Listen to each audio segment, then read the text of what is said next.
On this show, we cover some sensitive topics. Though the obituaries may be outlandish, the people are real. Names have been changed or omitted in order to respect both the deceased and the survived by. While death is no laughing matter, some petty last words can provide some pretty entertaining comic relief.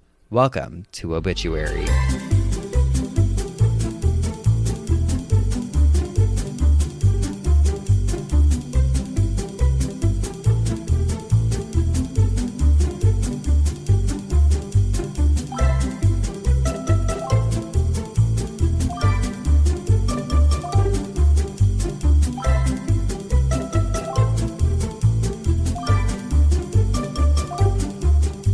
Welcome back to Obituary. I'm Lovey. And I'm Dovey. And I'm Darlene. Dorsey, that was the third sister.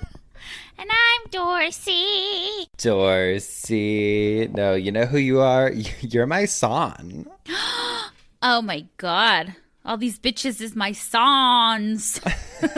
My stepsons.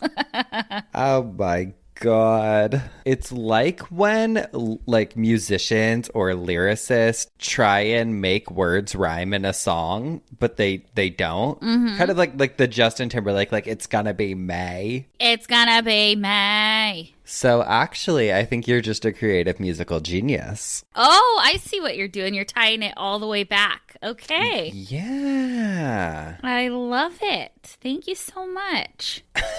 First things first on my agenda is, did you see that Bob Saget, they released his cause of death? Head trauma. Head trauma. He hit his head, I guess. And then thought nothing of it, went to sleep. It happens. It's scary. So scary. Well, we were just talking the other day, if you're okay with talking about this, but you had an episode where you fainted in your kitchen. Twice, yeah. And hit your head. Yep. I went to get something out of the refrigerator, I guess, like in the middle of the night, and I just slammed back down onto the floor. And I woke up to my husband screaming because he said he heard something. He got out of bed, walked to the kitchen and saw like a puddle of blood by my head. This was like maybe 3 or 4 years ago. It was so scary. I woke up crying because I was like, what the fuck is going on? It's terrifying. Terrifying. And then I was like, okay, I'm not calling a fucking ambulance. Like, I'll be okay. I'll be okay. Could not stop throwing up. Finally called an ambulance. And I was like, oh my God, there's going to be hot EMTs. Call an ambulance, but not for me. But they put me in a neck brace and took me in an ambulance. I would have loved to see it. I know. And they were like, kind of like, they wouldn't let him tell the story. Because I think they're probably used to like domestic altercations and stuff like that. But I was like, sure. He didn't fucking do anything. I literally fainted. And they don't know. They don't know what it is. But I haven't fainted since. So. Oh my God. Scary. I know. Just fallen a lot. And ambulances are embarrassing. Sorry. Like, I've been in an ambulance or two in my life. And it's always embarrassing. It's like, oh. The lights? Are you kidding me? The lights? You and I are so nosy that the ambulance pulling up to my house, I was like, oh my God, there's going to be people in their robes because it was like at 2 a.m. outside, and I don't blame them. It's so true. We are like the Gladys Kravitz of the neighborhoods that we live in. And my favorite was, I don't know if we've ever talked about this on here, when we used to do the police scanner. Oh, I don't know if we've talked about it. There was this app, this was years ago, but there was this app called like 50 Radio or something, and it would play the local police scanner, like what was happening in your area. Shit was always popping off, like especially at my old apartment, there was always something happening. I mean, we live in a city, so there's bound to be some excitement, but we would want to know. And we would listen to it, and sometimes it would be like the cross streets would be like right by one of our houses, and we'd be like, should we drive by? And we allegedly absolutely fucking would. and even look up police codes. We were like trying to describe them to each other. Like, yeah, I think it means this. We're like, what's a 594C? I'm like, okay, wait, let me Google it. Oh, just an auto break-in. Just an automobile break-in. Let's find something else. We're not driving there for that. We'll go to In-N-Out first and wait for something good. We never put ourselves in dangerous positions, or we also never got in the way or anything like that. But they'd be like, there's a man trying to break down the door at 7-Eleven. We'd be like, okay, I want to drive by. I want to see. Yeah. My God. Remember I was on the phone with you that one time? I was on the phone with you and I was driving and people were honking at me and I'm like, oh my God, all these people behind me are honking. Like, what the are their problems? Then I realized I wasn't supposed to be making a left turn. Yeah. And then I was like, Spencer, I'm getting pulled over. I gotta go. We were on FaceTime, I think, because you had been we weren't like FaceTime and driving, but I think we started the call on FaceTime before you were driving. Mm-hmm. And I remember seeing the little flashing lights in the FaceTime. Whoop, whoop. It's like, bye, girly. Dumbass. Let me know if you need me to bail you out. I got you. God, I know. At one of my old jobs, we had this guy. And on New Year's once, like, you know, everyone says like, don't get in any trouble. Like, don't get arrested. Like, have fun tonight, you know? Mm-hmm. We like said that to each other and whatever. And the next morning, I guess my boss got a call from him like, I'm actually in jail. Oh, no. Dude, I think it was after like a 4th of July or something, one of my old coworkers at one of my first jobs, we got a call at work and she was like, yo, like, I'm in jail. I need you to come get me. Like, things got crazy. And it's like, okay, word, like, I'll come get you. And so I went to pick her up from jail. I got there and they were like, oh, we actually released her like 10 minutes ago. And I knew this was crazy. And so I was like, where's the nearest bar? And they were like, it's down the street. Yeah, I'm a recovering alcoholic. I knew exactly. I was like, where's the nearest bar? And they were like, oh, it's like down over on blah, blah, blah, blah, blah, blah. And so I went and sure enough, I found her there. Having a hair of the dog after getting out of jail. Oh, I guess she deserves it. Oh my God. It was like, I tried with her. I was like, come on, girl, ride the sober train. Like, it's so much fun. But, you know, I think she's out there. She's thriving, I hope. And God bless her. Yeah. God bless. You can't fix everyone. Oh, God. And you can't try to. Okay, so last week we were talking about, like, joking, kind of, like, oh, we should do a book, whatever. But, like, your guys' response, we've gotten a lot of messages and emails and all kinds of things now. And so now you've tricked us into thinking that we deserve to write a book. We were, like, talking today. I, like, texted her. I'm like, hey, girlie, should we write a book? Like, should we actually do it? Why not? Why not? If we had the opportunity to do so, we would pour our heart and soul into it because... So we, like, looking back, I mean, we have thousands of notes for the episode, you know? Like, we each research pretty heavily so that we're not sounding like dumbasses, which it's like a book report. Is already inevitable. But exactly, I know, it is. It's like a book report. And sometimes I look back at it and I'm like, this is good stuff, I think. Hey, like, it's just like this plagiarized book we wrote. In our book, we're like, well, according to Scoop Whoop. According to Wikipedia said. According to Rotten.com. What was the first one we lost? Random.com. And then moron.org or whatever. Well, actually, you know what? I read a lot of true crime books, especially for Cult Leader. Mm-hmm. And in doing so, a lot of them do have, like, in their bibliography in their book, they have, like, Wikipedia and all these other ones linked as sources. So. Oh, really? Yeah. If they can do it, why can't we? Why can't we? And then another thing that we received a lot of messages and feedback about was my little story of when I ate Lucky Charms with weed in it in middle school. Uh-huh. Remember I was telling that story Yeah. about how we just straight up ate weed, but we didn't like cook it or anything? Yeah. Well, we got one email. Well, we got many emails, but this one I thought was funny. It says, Lucky Charms. Hello, you beautiful bitches. Just listened to episode 34 and you mentioned your mishap with trying to make edibles with cereal and I was cackling. That's totally something I would have tried because the logic sounds so solid. You also weren't sure if you could actually get high from it. And as a bud tender, a street pharmacist, a drug dealer with taxes, etc., I thought I'd answer your question. I'm not sure if you'll be relieved or disappointed to learn that it's not possible to get high from eating a bud of weed. Heat is what activates it. And the human body is not warm enough to activate it. To make edibles, it has to go through a process called decarboxylating, which is a ridiculously hard word to say, meaning cook it. And while you can put straight up plant matter into your food after baking it, the most efficient and less crunchy way is by infusing some type of oil with it. Do with this information what you will. I'm a stoner and cannabis is fascinating to me, so apologies if I rambled. Anyways, I love your dynamic, Madison. Your laugh is contagious and you both make me want to start my own true crime-ish podcast with my best friend, but I don't know what we'd do to set us apart from the thousands of others. Maybe stone true crime? That'd probably be really funny. That would probably be a hit. A hit! A hit.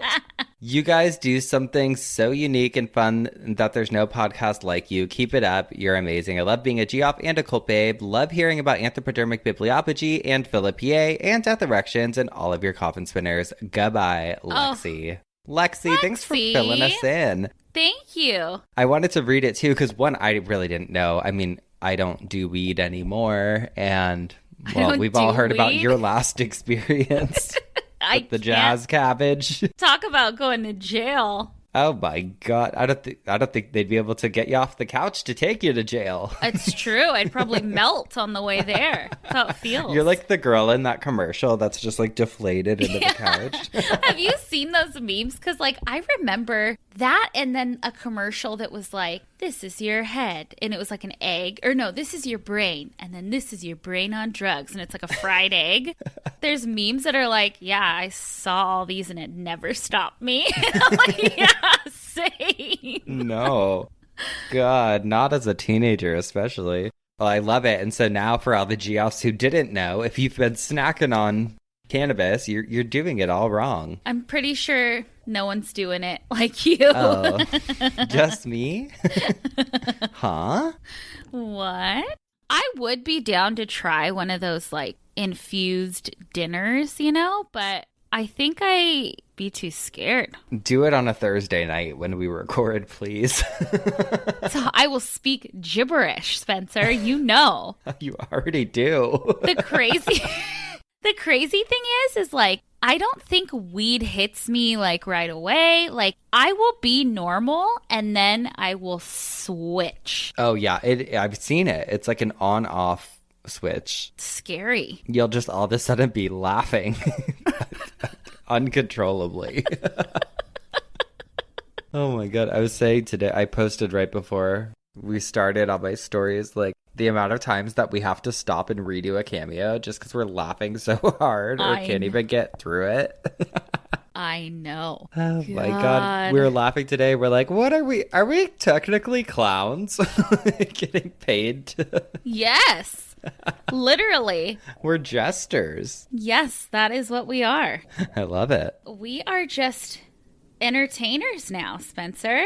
I mean, you've been, but now you got a partner. Howdy, partner.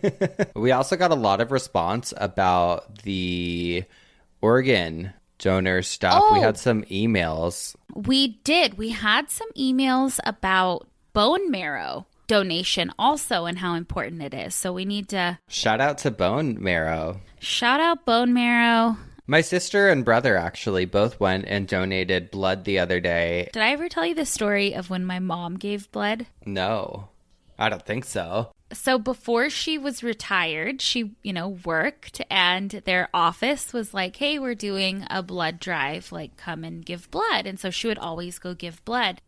So she did it. She gave blood. She walked back into her office and sat down at her desk and was like just back to work. And like she doesn't know how much time passed, but apparently she had just passed out in her chair with like her mouth wide open.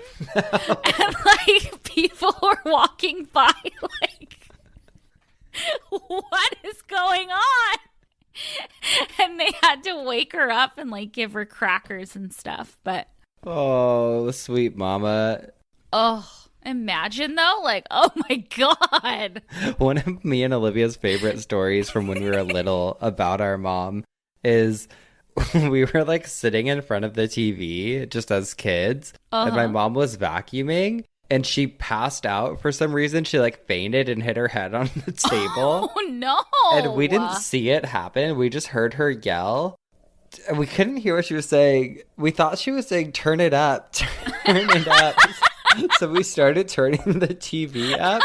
But she was saying, turn it off, turn it off.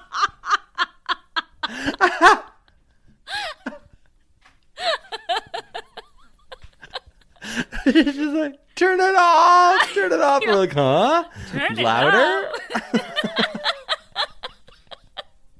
Oh my God, idiots. God, That's again, really unsure if I want children one day. God. Not always helpful. I know. God. What did you guys do when you found out what she was saying? I think she was like mad, understandably. Like she was just like, I said turn it off. Like, hello. But like, going back to those emails, so we got a lot from donors. I mean, the episode just went up, I don't know, a couple hours ago. Mm-hmm. But someone said, thank you so much for going over this, Madison. I was bawling. I just got a kidney transplant, and many people don't understand a lot about organ donation. And there are so many people that need organs. 22 people die a day in need of an organ. And I'm still emotional. It's a life-saving gift. I am forever in debt. And I think about it every day. Thanks again for going over this, which is so sweet. And wow. Like, congratulations Absolutely. on your new kidney. Oh my We love God. it. And then someone else said heart transplants. They said, hi, thank you for your show. I've paused at the very beginning of the discussion to send a quick message. My husband had a heart transplant on January 1st, 2019. If you have any questions, send them my way, and I will do my best to answer them. As an aside, nurses and doctors certainly know more about transplants and regulations, but donor recipients and their families experience so much more. Tara. And I was like, oh, that's true. I didn't even think of that. Yeah. I'm sure it's just wild. If you guys have any questions, maybe let us know or email them to us. Mm-hmm. We'll ask Tara. We'll ask your husband. Tara will be our honorary organ donation. Or do we put her in charge of hearts and then we put the other one in charge That's of true. kidneys? We'll subcategorize. I'm sure it's different for everyone. I'll be in charge of brains. Yes. If you have any questions about brain transplants or how we can get one for Madison, just let us know. Maybe a lobotomy even, just something. Come on. Oh my God. All right, well, you're up first this week, so I have a little side bitch for us. Ooh, give it to me, baby. Mine actually found me this week because I was procrastinating, trying to find one. And then I was on Twitter, and I saw that, do you know the band Best Coast? Mm-hmm. You probably know their album. Like, they have, like, a really famous album cover that... Yeah, I know what it's you're like talking yellow. It has the cat on it. Mm-hmm. Okay, well, the cat passed away.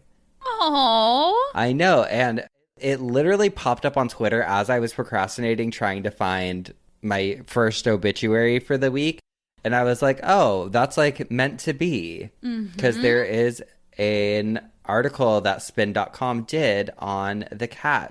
His name is Snacks. For those of you who don't know, he is on the cover of Best Coast's 2010 debut album, Crazy for You.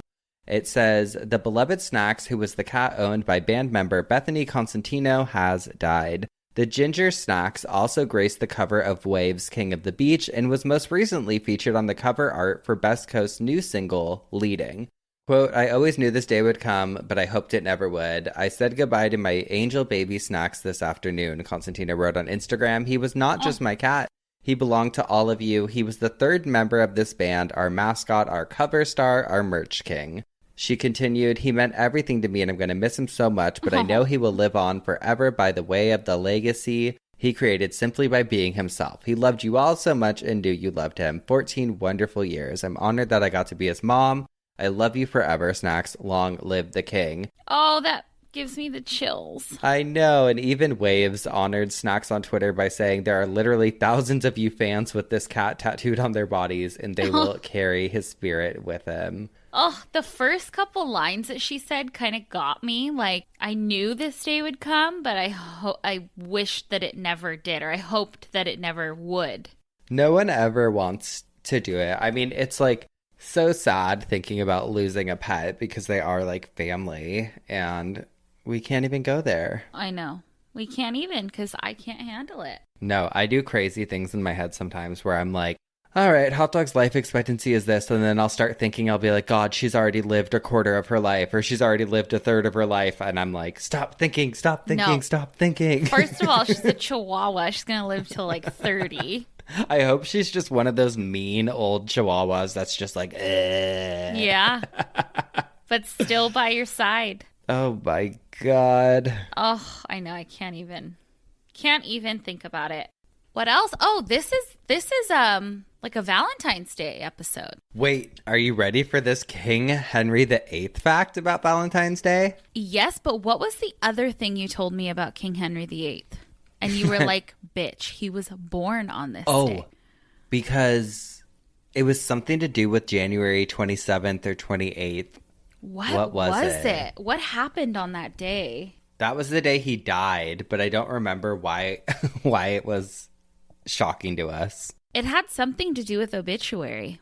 You know what it was? Our anniversary, January 28th, the podcast anniversary, is King Henry VIII's death date, January 28th, 1547. One of our Geoffs named Sarah wrote that to us on Instagram. It is meant to be. Well, I also saw, or I was looking up something for Cult Leader for around Valentine's Day, and I landed upon the information that St. Valentine's Day was officially recognized by King Henry VIII, who loved to be in love. Oh, he was just a love machine. So he was the one who like declared it an official No way. thing, for there at least at the time. He chose, I think, February 14th as like Valentine's Day. Oh my God. Yeah, thank you, King Henry VIII, Daddy. Thanks, Daddy. We love King Henry VIII now. We've been struck by Cupid's bow. Oh my God, I love his smelly little self. Love his little exploding body. Oh my God. Smash him all over me, babe. God love him. Let's take a quick break. Okay. And then I want to hear what's got you spinning in your coffin this week. Alrighty. We'll be right back. And we're back. What's got you spinning, babe? Alrighty. Well, today I wanted to talk about Poison. Oh, my favorite band. Yeah, baby. Yes. Rock and roll. What if you just came on here, you're like, I'm here to talk about 80s sensation Poison. Yes. Is that Bret Michaels? Yes, it is Bret Michaels because they do Every Rose. Every rose has its thorn. They were so cool. And I'm wearing a bandana around my head with hair glued onto it. You are Bret Michaels, and this is Rock of Love. I fucking miss those Flavor of Love, I Love New York, Rock of That Love. was like the best time, I think, for reality TV because you still got a lot of authentic weirdos. You didn't just have people trying to be weird to get famous. Yes, exactly. So yeah, we're talking about Poison. You're like their first EP was Yeah. Just turned into a 80s tribute. podcast cover band. God, love it. So I was researching, and I'm going to do this in a different episode, but fatal attractions, like different tourist attractions that, like, where people died. And anyway, it kind of took a turn into poison because I came across this place called the Alnwick Castle.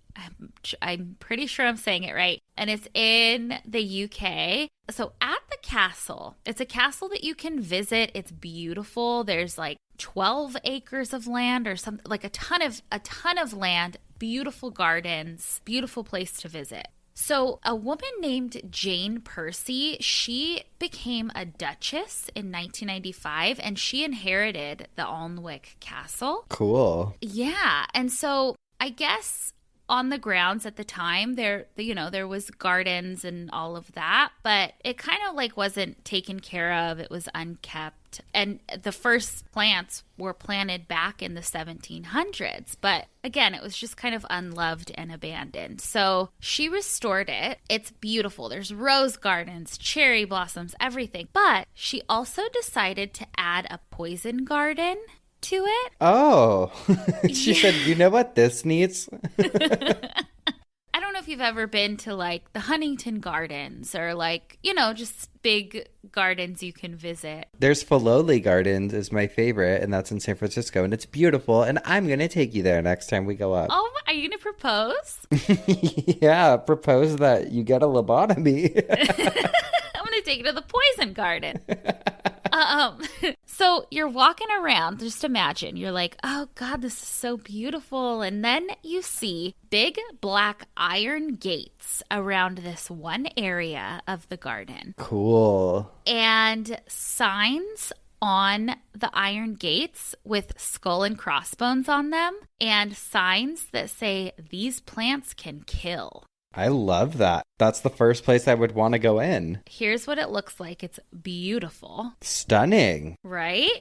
It actually looks a lot like Filoli. Oh, yeah, and there's the poison garden. These plants can kill. It feels like a movie. It's so cool. Like Goosebumps-ish. Yeah, exactly. So apparently you are not allowed inside of the poison garden unless you are on a guided tour. And the place is surveillance 24/7, so you can't break in. But there are even plants in there that have like black cages around them because they're so poisonous. On their website, it says, quote, visitors are strictly prohibited from smelling, touching, or tasting any plants. Although some people still occasionally faint from inhaling toxic fumes while walking in the garden. Is that not crazy?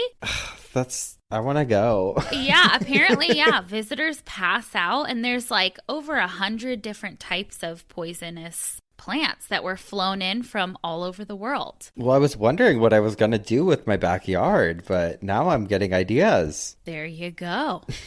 There you go. Call it Deader Homes and Gardens, baby. Oh my God, I love you. I mean, it... Are you gonna propose? Oh, okay, that's like, do you have the same feeling as when you accidentally tell a teacher you love them? I've never done that. Huh? After reading about the Alnwick Garden, I knew in my heart of hearts that Victorians had to do something with poison. Like, I just knew. I was just like, some shit went down with poison. So I looked it up. Lo and behold, this episode is going to have to be like a two-parter because there are a lot of just different things that they did. There's one thing I'm going to talk about that's not necessarily poison, but caused death. Just crazy Victorians. Those wacky Victorians with their pale bodies and dead eyes. I mean, from Snapdragon to death photos. Who knows? Who knows? So, Victorian baby bottles were not necessarily poisonous, but they kind of were. Were they made of mercury? No. You'd think, but no. So, a baby bottle seems harmless, right? Well, no. Many people referred to these bottles as murder bottles. Oh. While these weren't exactly poisonous, they were a breeding ground for bacteria So the bottles were usually glass and had like a long rubber tube running in the bottle out of it. So like picture like a glass bottle with a straw in it, and that straw is rubber. And then at the end of the part that goes in your mouth, there's like a baby bottle nipple on it. That's crazy that they had those back then. Why? I don't know. I would think like the rubber and all that would be like more of like a recent innovation. They were made out of rubber sometimes, and sometimes animal, like different animal skins. Like hide? I guess. But the rubber in the animal skin was extremely porous. And so it was just a breeding ground for bacteria to grow. And the shape of the bottle was extremely hard to clean. Like you couldn't get to every crevice. I'll post a picture of it. I saw in one article like, oh, it's shaped like a banjo. And it kind of is. In an article from babybottlemuseum.co.uk. From Baby Bottle Pops. Oh, Baby Bottle Pops. My mom would never buy me those. They say, quote, not only were they difficult to clean, but a very popular figure of the time, a Victorian lifestyle guru called Mrs. Beeton of Mrs. Beeton's Household Management. I found her book on Amazon. I'm buying it, and we got to talk about it. She gave the advice to not wash the teat for 2 to 3 weeks. Oh my God. And people loved her advice, so these mothers would not wash the baby bottle for 2 to 3 weeks. The bacteria mixed with liquid would cause like infant pneumonia, diarrhea, dehydration, and babies were dying. And the fucked horrible. It's fucked up. It's crazy because they were named, like the company names or like the product names were Little Cherub or Mummy's Darling. And like just they really played on a Victorian mother's ability to be a good mom because infant mortality rate was so high. So moms, wanted to do everything that they could to keep a baby alive. But also the bottle was a way for them to kind of get their life back a little bit. Essentially, the bottle allowed children to feed themselves. Right. Mrs. Beeton also was a proponent of breastfeeding. However, she told women to drink a ton of beer while they were breastfeeding. Like, she's like, smoke 3 Virginia Slims and then take a shot of whiskey. So I can't wait to learn more about her. The materials and the baby bottles were murder bottles, okay, people? But speaking of Mrs. Beeton, she also advised everyone to do something to their milk to make it last longer and not spoil. And it turned out to be poisonous and deadly. She basically advised that you add boracic acid to your milk. Boracic acid is like borax, or like you shouldn't be ingesting it. Yeah, so it worked as far as removing any gross sour taste from milk and even kind of like adding a little sweet flavor to it, because back then there weren't really like preservatives to preserve the milk for very long. So she was like, put this in your milk, it's gonna taste better. Why were they listening? She was like the Martha Stewart. Like she was like the it girl, the lifestyle guru. Love it. Listverse.com says, quote, the effects of boracic acid on adults are usually mild, such as nausea, stomach cramps, and diarrhea. However, the chemical hid the taste of turned milk, meaning many people drank what wasn't fit for consumption with upsetting consequences. But for children, it says too much boracic acid can cause seizures, neurological problems, and even death in the very group most in need of the health-giving benefits of milk. So they listened to her and they poisoned themselves. Oh my God. Now, I think my favorite poison that I've learned about is arsenic. My favorite poison. My favorite poison. Arsenic was used in so many things during this era, I'm learning. Arsenic trioxide is also known as white arsenic. So it was colorless, tasteless, and it was very cheap. It's crazy because they knew that arsenic could have deadly effects. It was used around the world as like murder, like as a way to murder people. Like people knew this, but they still, I guess because it was so cheap, used it for, you know, just like household things. Yeah. I mean, you should have used this actually. They used it for rat poison. Oh my God. It probably would have helped me save me some money in a move. But like that seems valid to me. Like, okay, we have things under our sink that we know are poisonous if ingested. But like they had things under their sink that were poisonous if ingested. And they also didn't fucking label anything. And every bottle looked the same. So there were a ton of accidental deaths due to arsenic poisoning too. It's white powder. It kind of looks like flour. Okay, we're going to bake a cake with it and kill our family. Perfect. So shit like that would happen. And also it was used by wives to kill their husbands or husbands to kill their wives. It's very hard to detect in the system because it kind of like mimics other things happening in the, oh, this looks like diphtheria or whatever.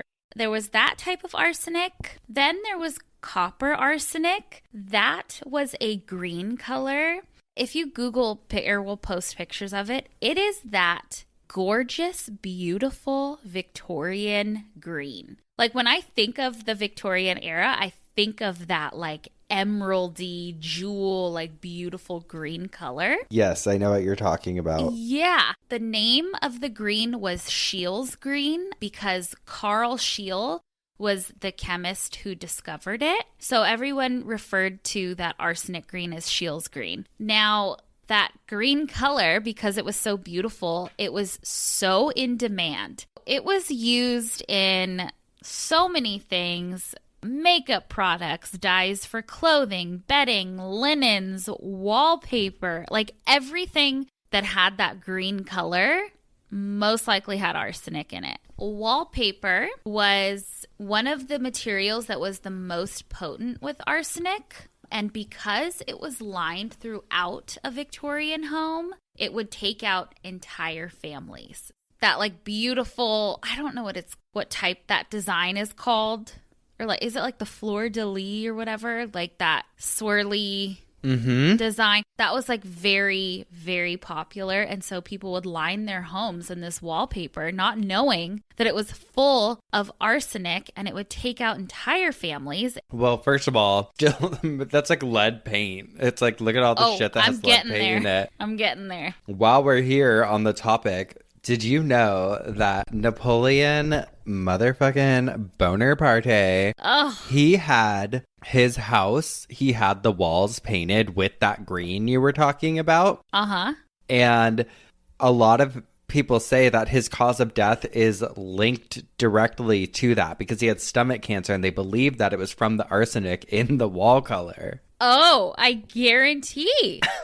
I guarantee. But he probably deserved it. Yeah. Oh my God. Oh, they're getting political. Oh, please. BuzzFeed wrote an article titled "Victorians Were Obsessed with a Shade of Green That Killed Them."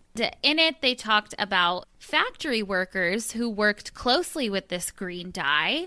It was pretty horrific. They talked about this one girl, and it says, quote, "In 1861, Matilda Schur was one such factory worker who dusted flowery hair pieces with the pigment. The poison infiltrated her body so aggressively that she developed green-tinted eyes and fingernails. She vomited green, and before dying, she claimed to see nothing but green." It's like the uranium girls. Uh-huh. And she was only 19. Fuck, man. So arsenic was also used in many beauty products, including soaps and lipstick, right? Everything. Literally everything had this shit in it. And it was meant to like clear freckles, make one more radiant, clear pimples, make white women look even more white because that was like the standard of beauty. AtlasObscura.com wrote in an article titled "The Poisonous Beauty Advice Columns of Victorian England" and talked about the different beauty ideals during that era and also spoke with a woman who studies Victorian makeup. In it, it says, quote, "To keep the face fresh, she advises coating the face with opium overnight, followed by a brisk wash of ammonia in the morning. Oh. For the woman with sparse eyebrows and eyelashes, mercury was often recommended." Oh my God. They're like fucking light yourself on fire at nighttime and burn away the day before. Exactly. So mercury was often recommended as a nightly eye treatment, eradicating the need to use heavy makeup. Oh, yeah, because you'd be like this. Whoa! Yeah.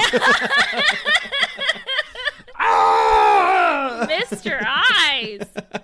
The look of the consumptive was very desirable. The woman with the watery eyes and pale skin, which of course was from the cadaver in the throes of death. It goes on to say, quote, "To get this near-death look, women would squeeze a few drops citrus juice or perfume into their eyes, or reach for some belladonna drops, which lasted longer, but also caused blindness." Oh, well, you have to pick and choose when you're getting ready for the day. Exactly. Pale skin was encouraged with veils, gloves, and parasols, but also could be bought. Sears and Roebuck sold a popular product called Dr. Rose's arsenic complexion wafers, which were just that, little white chalk wafers filled with arsenic for delicate nibbling. They were specifically advised as perfectly harmless. So they would sell these little wafers that you just nibble on because arsenic was it. Arsenic was the new kale. It's all the rage. And I guess arsenic was finally banned as a food additive in 1903, but I don't think it was really ever formally banned for anything else. So wild.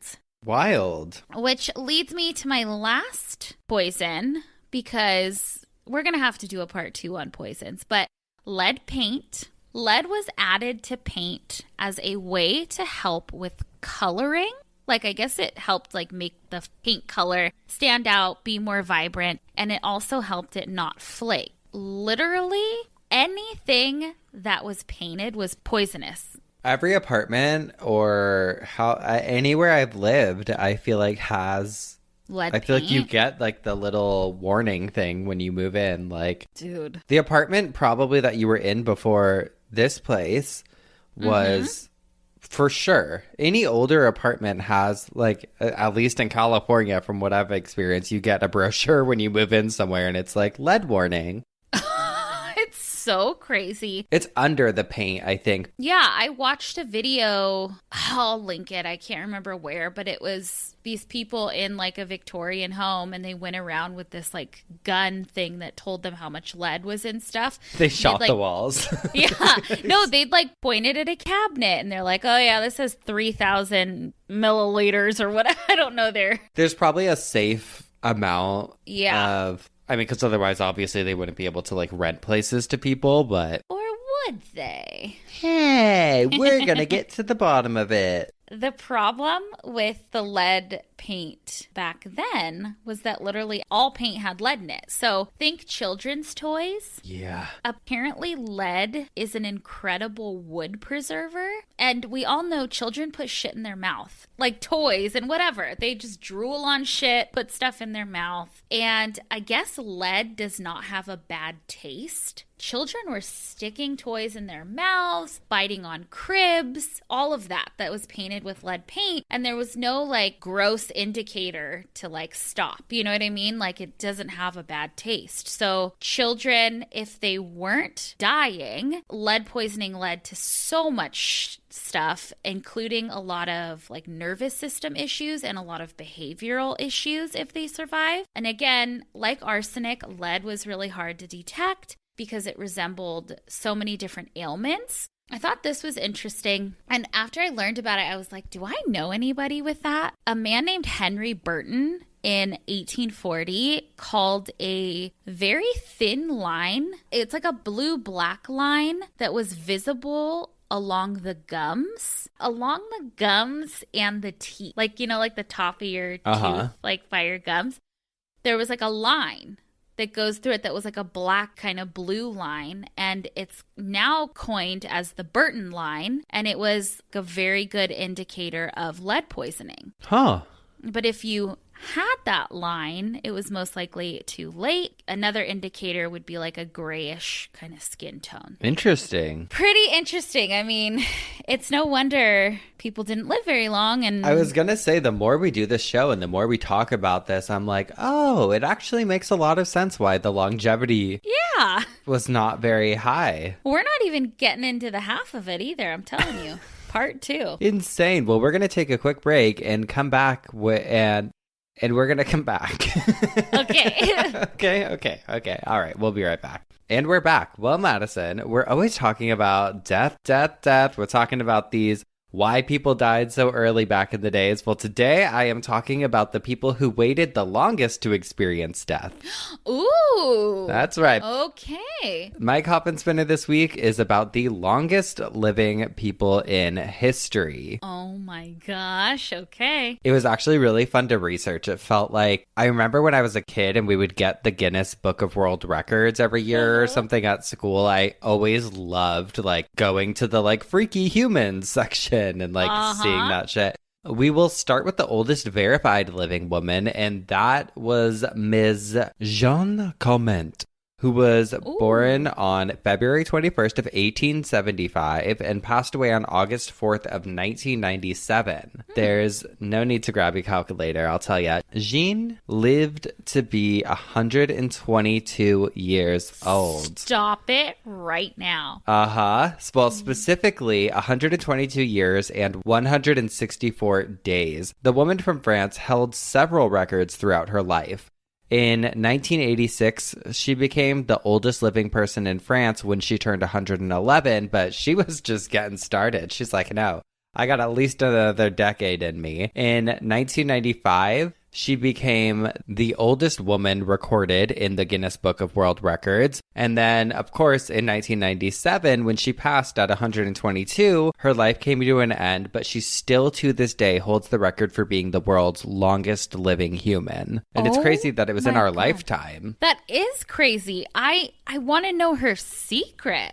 Oh, well, we'll get there. Okay. First of all, she smoked until she was 117. Oh, I love her. Love her. Just not a lot. Defying all the odds. Just after meals, specifically after dinner, she would have her after dinner cigarette. I guess one of her ex-husbands or deceased husbands, she outlived them all, turned her on to smoking. And then, she just kept up with it. And she also had several injuries throughout her life, but nothing life-threatening, just a fracture here and there. She had a foot fracture when she was 100 years old, but healed really quickly and was completely fine a little bit later. God love her. Love her. Just a little more information on her. After her admission to the Maison du Lac nursing home in January of 1985, when she was 109, she initially followed a highly ritualized daily routine where every day she asked that they would wake her up at 6:45 a.m. She would start her day out with a prayer, just saying,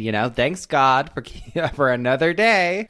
Sometimes she could be overheard loudly asking the reason for her longevity, I guess, and why she was the only one alive in her family. Oh. This article says, seated on her armchair, she did gymnastics wearing her stereo headset. Her exercises included flexing and extending the hands, then the legs. Nurses noted that she moved faster than other residents who were 30 years younger, and her breakfast always consisted of coffee with milk and rusks. Coffee with milk and what? Rusks, it's like, sometimes it's called twice baked bread. Okay. She washed her hair by herself.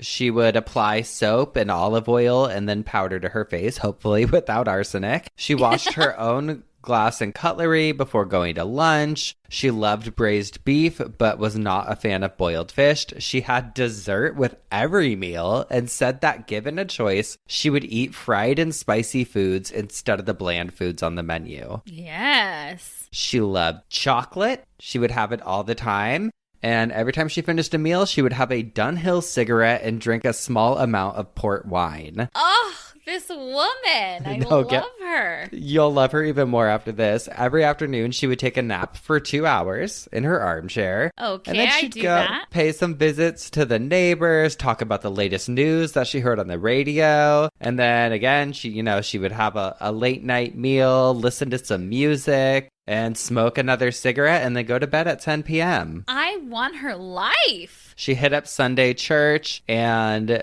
just had a lot of questions, I guess, when she was living about the afterlife, which I would too. I mean, you had a lot of time to think about it. Totally. She's got to have a sense of humor. Totally. She died of unspecified causes on August 4th of 1997, around 10 o'clock in the morning. She had, I guess, been in pretty good health leading up to it, though she was almost blind and deaf as recently as a month before her death. But my favorite fact is that she fucking met Van Gogh in 1888 when he came and purchased pencils at her father's shop that she worked at. Oh my God. And she lived through the 90s. I was just like, that's so crazy. She lived to me. through every decade. That's Everything. incredible. The Spanish flu, all the wars, she was living in France, but just so much crazy shit. Oh, insane. My gosh. I feel like Parisians just have it right. Always. I feel like they have life right. Yeah. Such a good vibe. And just nothing is off limits, everything in moderation. Well, unless you have a problem. But, it's totally wine and cheese and a cigarette, chocolate. Live your life. I mean, I'm a big proponent. We've talked about this before of do what makes you fucking happy. Everything's gonna kill you, as we know. I mean, when people are like, oh, you shouldn't drink a Diet Coke or you shouldn't do... I'm like, listen. Oh, please, lady. If I drop dead tomorrow, I'm gonna be thrilled that I had a bubbly Diet Coke every evening. Totally. If that's what does it for you. Oh, please. I'd rather live. Because you know what? And this is actually something that always sticks with me. I used to have this client that I worked with, and her cousin was the epitome of a Kourtney Kardashian, kale mom, worked out religiously, took such good care of herself, young, in her, I think, early 30s, just drops dead of an aneurysm. Yeah, it happens. And you're like, you don't know. You don't know. Just be kind to yourself. Nobody wants to, I don't know. Maybe people love living like that, but I think certain people need that. That's for their mental health or to avoid depression. That's what they need. But if you spend your whole life forcing yourself to follow what you think you're supposed to be doing, I don't picture that a happy existence. I'd rather, I guess I have more of that, have fun while you're here. Enjoy it while you can. And I think she had that mentality too, which just makes me love her. But you'll hear some other different types of people on here. So right behind her is this woman named Sarah Noss, who was born in 1880 and passed away in 1999 at 119 years old and 97 days, which still I can't imagine living to be 120 years old. That's so wild to me. Crazy. But she's got some stiff competition because the current oldest living person is a woman named Kane Tanaka from Japan, who was born in 1903. Let's hear it for the women. Yes, and is currently 119 years and 39 days old. Oh. I feel like it's a long-standing fact, which would actually be interesting to look into for a coffin spinner, is why men die earlier than women. They're not as strong. Yeah, they're not as smart. Yeah. For Kane, who's, still living, knock on wood, her family says she keeps her mind and body engaged by doing math and remaining curious. Oh, I love it. Also hailing from Japan is the world's oldest living man, Hiromin Kimura, who was born in March of 1907 and lived until June of 2013, passing away at the ripe old age of 116 years and 54 days. Wow. This guy, Kimura, was health conscious and active, so he took more of the health route with it, and that's what he thinks led him to having this long life. He woke up early in the morning, read the newspaper with a magnifying glass. He enjoyed talking to guests. He would watch debates on television, and he credited eating small portions of food as the key to a long and healthy life. And so if that's the key, I'm sorry, babe, I like an entree. Yeah. I'm dying. The other male to hold the record for the oldest person living was Puerto Rican Emiliano Mercado del Toro, who was born on August 21st of 1891. He held the record in 2005 and was also once the oldest living veteran after serving in the U.S. Air Force during World War I. Wow. How old was he? He was 115 years old. Wow. Yes, he was actually the world's oldest person for 6 weeks following the death of 116-year-old Elizabeth Bolden on December 11th of 2006. I don't know what he credits it to. But one thing that I thought was really cute and sweet is the world's longest married couple. Oh, they got married on February 7th of 1941. It was Julio Cesar Mora Tapia of Ecuador, who was born in March of 1910, and 104-year-old Waldromina Maclovia Quinteros Reyes, born October 16th, 1915, and they were the oldest married couple at 110 and 104 years old. They'd been married for over 79 years. Oh. Together, they have a combined age of 214 years and 358 days. Wow. Crazy fact, Julio was born before the RMS Titanic sank. Quote, family unity under the rules of love, mutual respect, honest work, and proper education based on family values are the keys to a healthy coexistence, the couple said. Love that. And then I found an article from insider.com. It's a little wordy. I'm just going to read a few little snippets from there, from an article called From Eating Delicious Things to Avoiding Marriage. These are the secrets to a long life, according to people beyond 100. Misao Okawa was the world's oldest living person until her death at age 117 in 2015, and said that eating delicious things is the key to my longevity. She was born in 1898 in Japan, and Japan, fun fact, has the most centenarians in the world. In 2018, the country had 69,785 people over the age of 100, nearly Wow. 90% of whom were women. So, again. Yeah. But she cited eating sushi and getting a good night's sleep as the reason for her long life. Love it. And then we have Emma Murano, who was the world's oldest living person from 2016 until her death at 117 in 2017. She ate 2 raw eggs a day and loved cookies. She believed her long life was partially due to genetics, but also ate a diet of 3 eggs a day, 2 of them raw, for more than 90 years. Wow. Okay. 116-year-old Gertrude Weaver said that her secret to long life was kindness. You treat people right and be nice to other people the way you want them to be nice to you. And then we'll end with my favorite. At 109 years old, Jessie Galland was Scotland's oldest living person. Her secret to long life was avoiding men. They're just more trouble than they're worth, she said. Amen, sister. Amen. We love it. But that's, a little glimpse into the world of the longest living people. Well, Spencer, I don't know if you know this, but I've got someone in my family who lived till 107. Your grandma.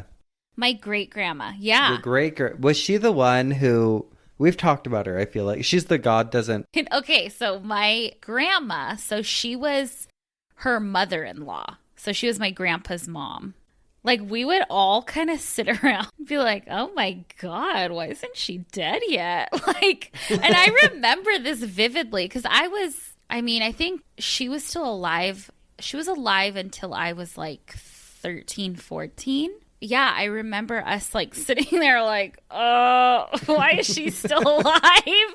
And my grandma was like, because God doesn't want her and the devil doesn't either. That's my favorite quote of all times. But what did she say about being 107? Well, you were talking, I pulled up the news article that was written about her. A news article was written about her when she was 106, but she died, obviously. She died a year after that. But it says, the Californian from way back attributes her longevity to walks and a daily bowl of oatmeal. Oh. Do you want me to read the article? It's funny. Yeah. Okay. It says, the birth date on Clara Essig's driver's license says it all. 12/12/97. That's 1897. Essig turns 106 today. She can't hear much anymore, and she mostly talks about her days as a Hollywood script girl. But she still irks the people who live below her by rearranging her furniture at all hours. Wonder where I get her, it. By the way. Yeah.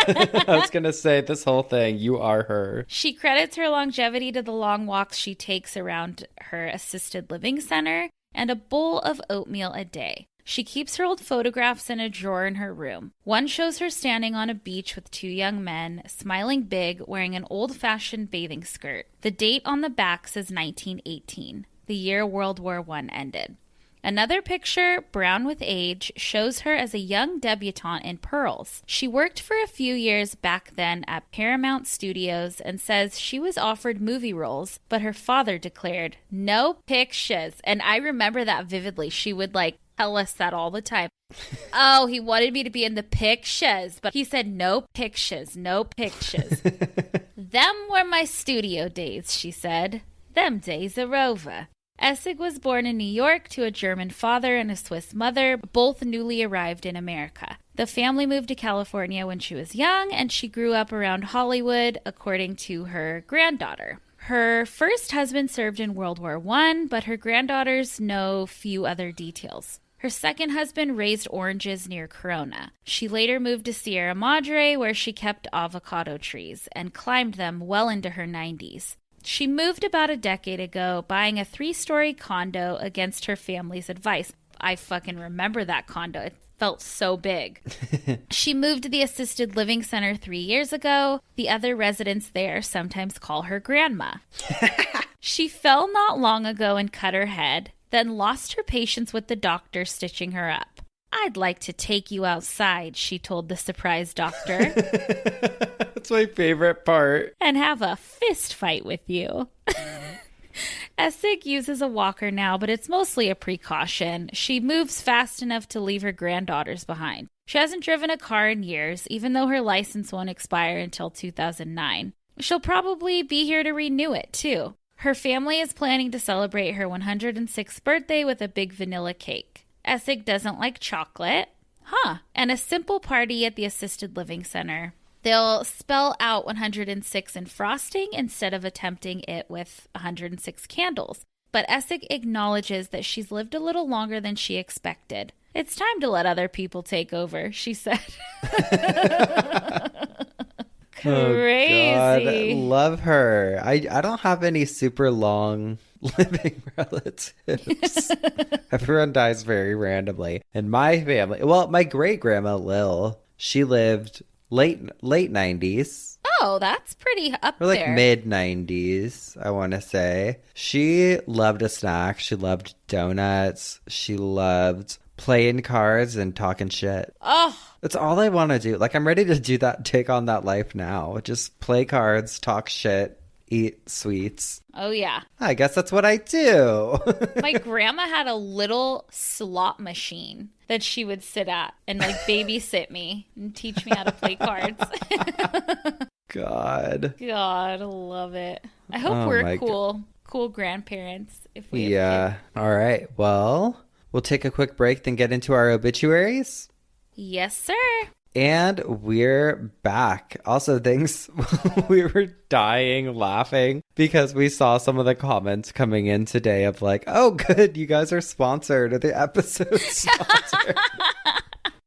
Yeah. We're I think we're maybe the only two people in this world lucky enough to have people who listen to us that are excited that we have ads. I love it. Thank you for the support. Well, I was inspired by you this week, Spencer, because I know you're in your cowboy era. So Yes. I was just looking at cowboys and rubbing one out. No, I'm just kidding. I'm just kidding.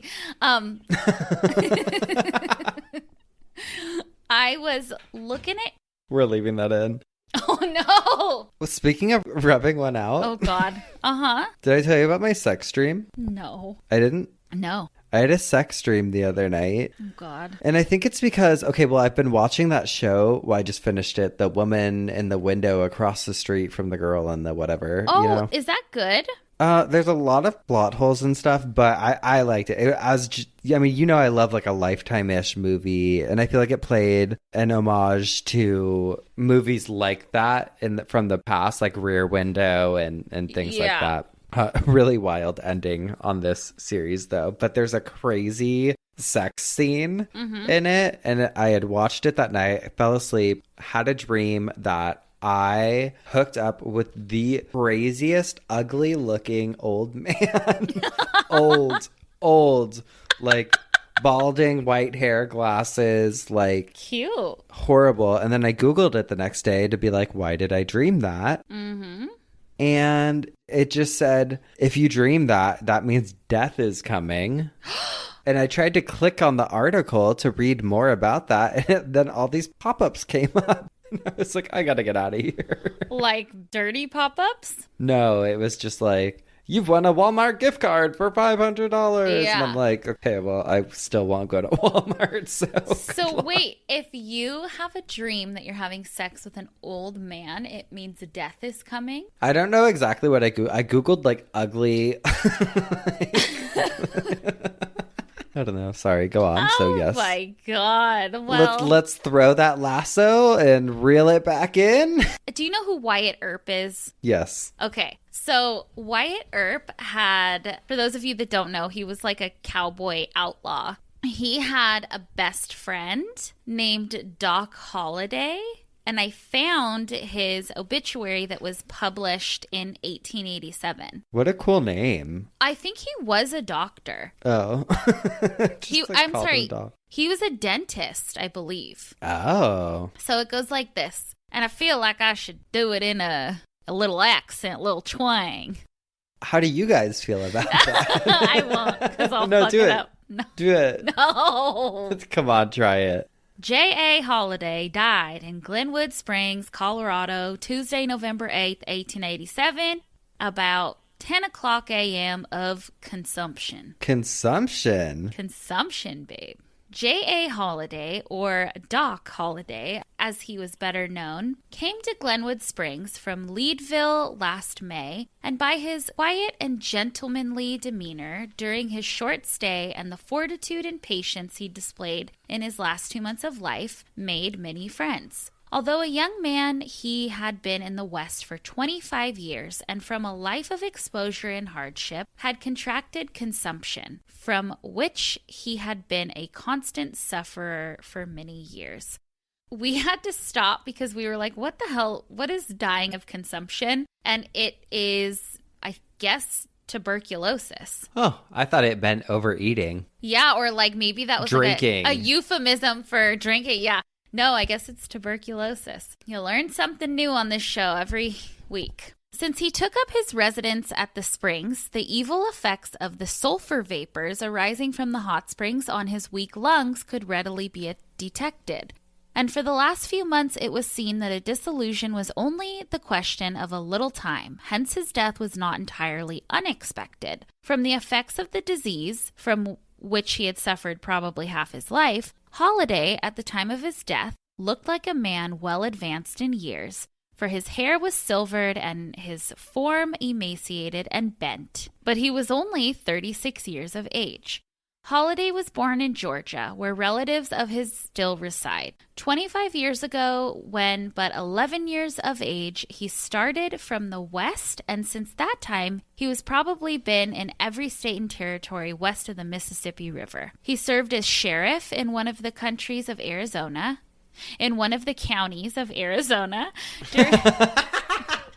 during the troublous times in that section, and served in other official capacities in different parts of the West. Of him, it can be said that he represented law and order at all times and places, either from a roving nature or while seeking a climate congenial to his disease. Doc kept moving about from place to place and finally in the early days of Leadville came to Colorado. After remaining there for several years, he came to this section last spring. For the last 2 months, his death was expected at any time. During the past 57 days, he had only been out of his bed twice. The past 2 weeks, he was delirious, and for 24 hours preceding his death, he did not speak. He was baptized in the Catholic Church, but Father Ed Downey being absent, Rev W.S. Rudolph delivered the funeral address, and the remains were consigned to their final resting place in Linwood Cemetery at 4 o'clock on the afternoon of November 8th in the presence of many friends. That Doc Holliday had his faults none will attempt to deny, but who among us has not, and who shall be the judge of these things? He only had one correspondent among his relatives, a cousin, a sister of charity in Atlanta, Georgia. She will be notified of his death and will in turn advise any other relatives he may have living. Should there be an aged father or mother, they will be pleased to learn that kind and sympathetic hands were about their son in his last hours, and that his remains were accorded Christian burial. I know it says that he didn't speak, but I read about his last words, and his last words that he spoke, I guess, was, "Well, I'll be damned. This is funny." Us. I know. I love that. A little dentist, assassin. He lived a life. He lived a life. And I also love reading an obituary from the 1800s because of the way it's written. The verbiage, everything is so good. Yeah.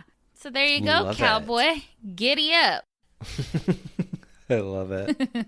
What do you got for me? I have an obituary for... I'm going to leave out the last name. Okay. For a man named Hubert who went by the nickname Sonny. Okay.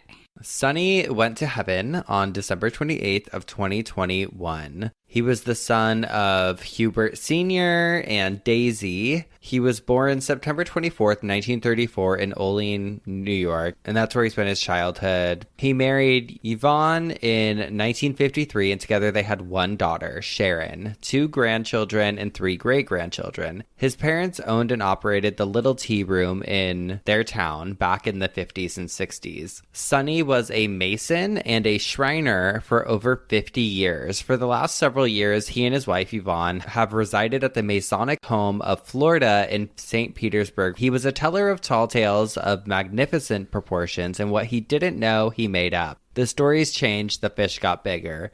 He knew he wasn't making it up. He did not care. His intent was to make people laugh, and he was born to entertain. He picked up a set of drumsticks at the age of 6 and made music, and no one knew how he could possibly do that, but he did. He played drums for the rest of his life. This is, I think, his daughter writing it. Had a band when I was a kid called the Pink Poodles. The Pink Poodles! Pink Poodles. He did not care about male and female roles in the 60s and 70s. He washed clothes, cleaned house, and cooked dinner. He adored his mother and his older sister. He gave literally hundreds of hours to the Masonic Lodge and the Shrine, especially the Shrine Band. He never complained. He devoted his life to doing the right thing, and his motto, do the basics, get up in the morning, go to work, go to school, just do the basics and the rest will work out. Which I love because I'm a big proponent of like, make your bed, get up, do your shit, you'll have, everything else is figured out.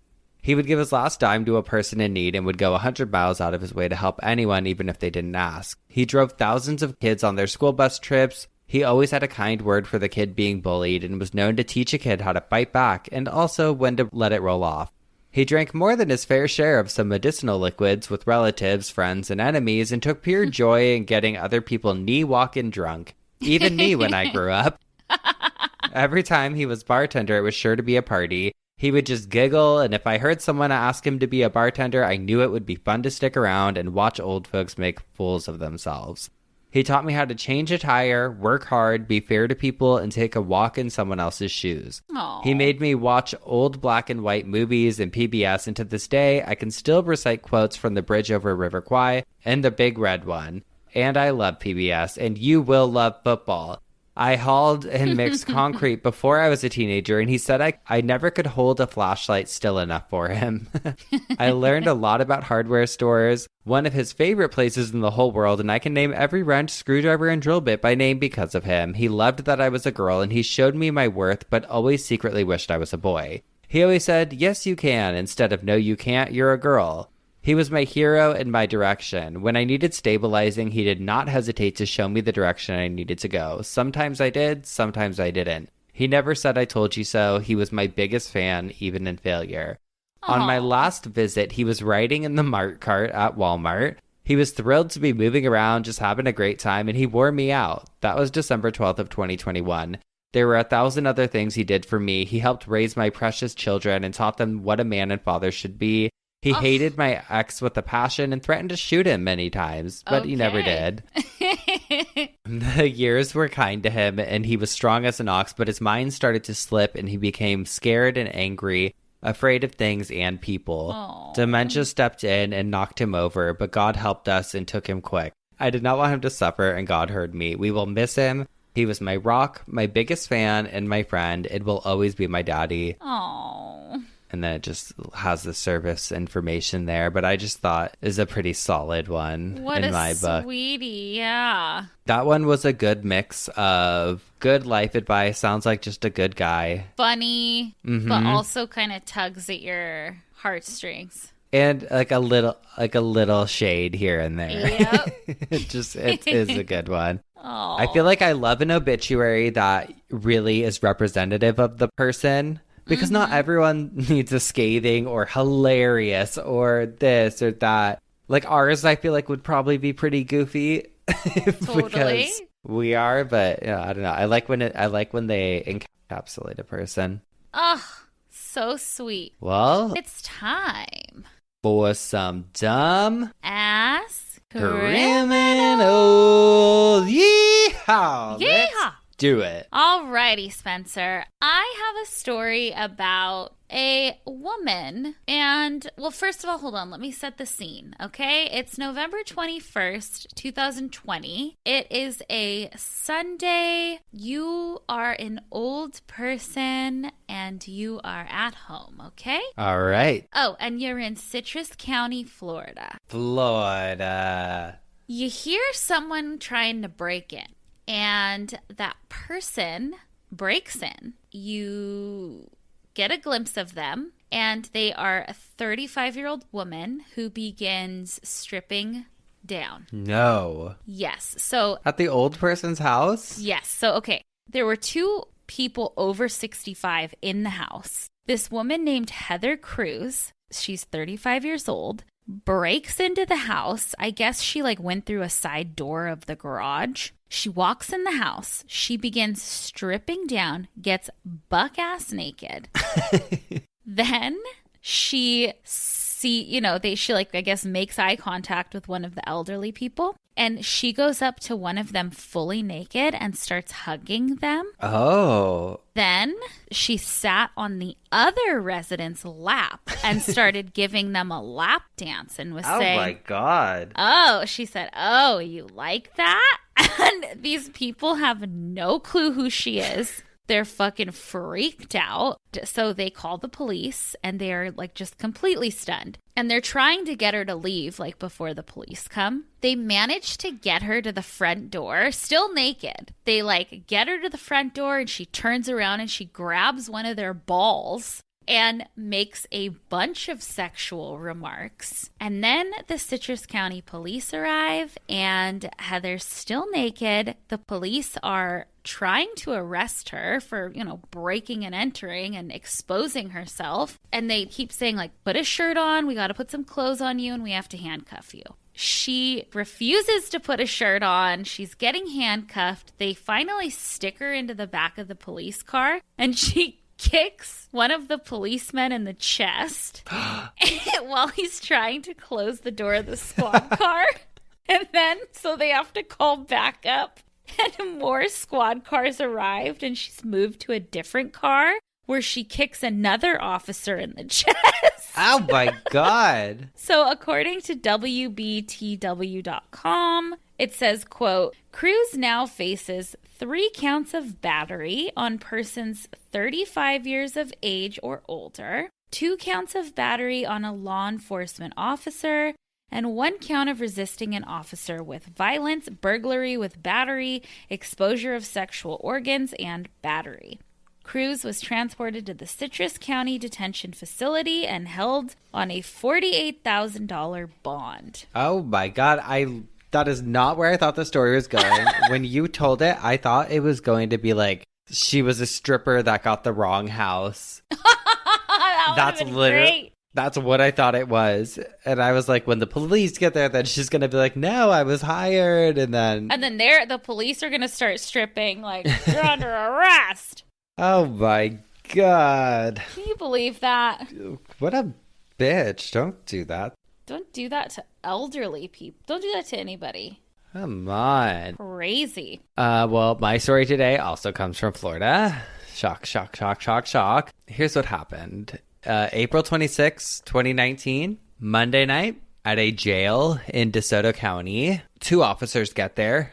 Or detectives, actually. 22-year-old Francine Olson and 24-year-old Brandon Reyes.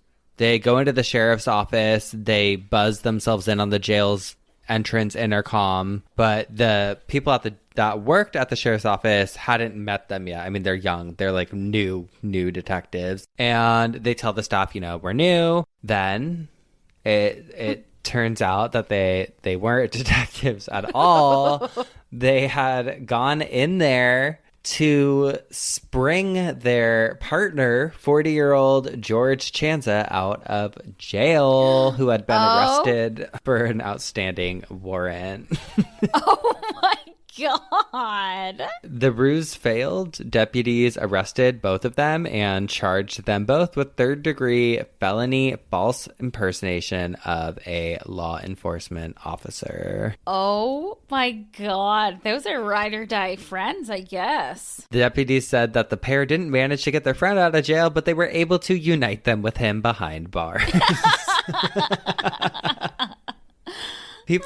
I've seen this a few times where people have tried to break into jails, and I'm like, Why? you're done. It's not worth it.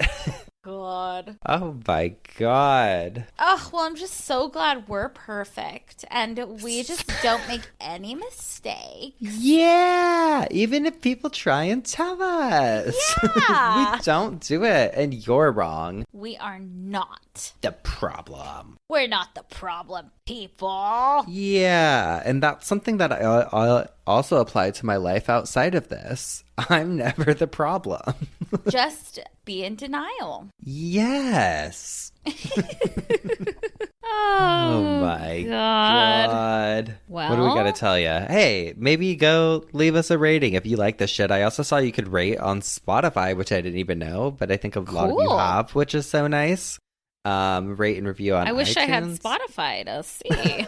Yeah, go rate us 5 stars on Tidal. And, you could follow along online at Obituary Pod anytime you want to see the photos from each week's episode. Sometimes it makes sense, sometimes it doesn't, but that is our morale. That is what we do here. And you can also write to us, obitpod@gmail.com, and get a cameo by clicking the link in the description or the link in the bio on our Instagram. But that's it for this week, so we'll see you next time with some more coffin spinners, obituaries, and dumb ass criminals.